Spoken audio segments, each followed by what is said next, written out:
جادوگر جنات کو ایسے ناموں کی قسمیں ڈالتا ہے جو کہ اس کے خیال کے مطابق ان فرشتوں کے نام ہیں، اور جنات پر جب وہ کسی معین نام کی قسم ڈال دیتا ہے تو جنوں پر اس کام کو جو جادوگر لازم کرتا ہے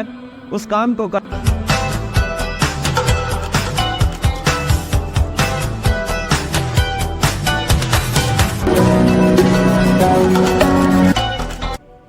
السلام علیکم ناظرین، message of Islam T V میں آپ سب کو خوش آمدید کہتا ہوں۔ ناظرین، جس طرح کہ آپ جانتے ہیں کہ پچھلی 2-3 ویڈیوز میں ہم نے جادو کے معنی اور اس کے مفہوم کو سمجھنے کی کوشش کی ہے، تو امید کرتا ہوں کہ آپ کو ضرور جادو کا جو معنی اور مفہوم ہے یہ سمجھ آ گئی ہوگی۔ تو ناظرین، اہل علم نے جادو کی مختلف اعتبار سے قسمیں اور صورتیں بیان کی ہیں، تو آج ہم ان قسموں اور صورتوں کو تفصیلی طور پر اور اجمالی طور پر دیکھیں گے، لیکن اس سے پہلے آپ سے ایک چھوٹی سی گزارش ہے کہ اگر آپ اس چینل پر نئے ہیں تو اس چینل کو سبسکرائب کر لیں اور اس ویڈیو کو بھی لائک ضرور کر دیں۔ ناظرین، جادو کے حوالے سے ایک بات یاد رکھنی چاہیے کہ جادو ایک حقیقت ہے اور انسان پر اس کا اثر بھی ہوتا ہے، لیکن جو لوگ ایمان میں مضبوط ہوتے ہیں، جن کا اللہ تعالیٰ پر ایمان عقیدہ مضبوط ہوتا ہے، پختہ ہوتا ہے، تو ان پر جادو اثر انداز نہیں ہوتا۔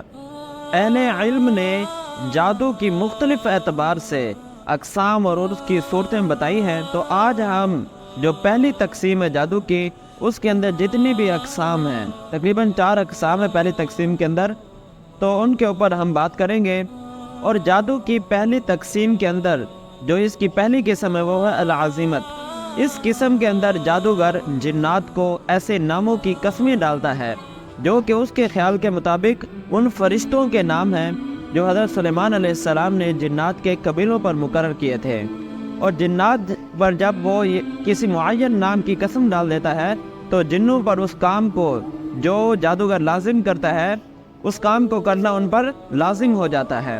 اور دوسری قسم ہے التلسم۔ تلسمات سے مراد ایسے خاص نام ہیں جن کا تعلق جادوگروں کے متعلق ستاروں سے ہے، اور یہ جادو معدنیات پر کیا جاتا ہے، اور جادوگروں کے مطابق ان کا ایک خاص اثر ہوتا ہے۔ اور تیسری قسم ہے الاوقاف۔ اوقاف سے مراد ایسے اعداد ہیں جن کو ایک مخصوص شکل میں لکھا جاتا ہے، جن کے متعلق جادوگر یہ سمجھتے ہیں کہ ان کو کاغذ پر لکھنے سے یا گلے میں ڈالنے سے بچے کی ولادت آسان ہو جاتی ہے، یا کسی کے خلاف مدد ملتی ہے، یا جو قیدی ہوتا ہے اسے رہائی ملنے میں اس کے آسانی پیدا ہو جاتی ہے، یا اس کی رہائی کے اسباب پیدا ہو جاتے ہیں۔